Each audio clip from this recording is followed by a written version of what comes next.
In today's video, I will be showing you how you can change the network frequency of your Wi-Fi adapter or wireless adapter. So the first thing you need to do is right click on your Wi-Fi connection. You now need to click on Open Network and Internet Settings. And we now need to click on Properties on your Wi-Fi.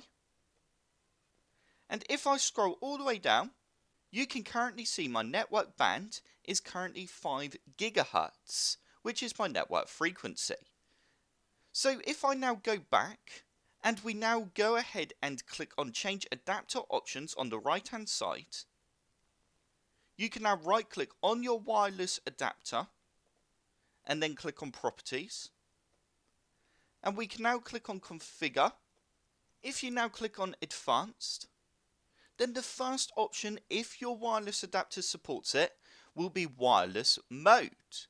On the right hand side here, you can change the frequency. So if you click on the drop down, you can see I have lots of different options there. So I have 2.4 gigahertz and I have 5. If I go ahead and change it to 2.4 gigahertz, and if I now press OK, so if I now go back and I go to my wireless connection and click on hardware properties, you can now see that my network band is on 2.4 gigahertz. And there we go. That is how you change the network frequency for your wireless adapter and connection in Windows 10. I hope this tutorial has helped you out and you enjoyed it. If it did, click the like button below and subscribe for more computer sluggish tutorials.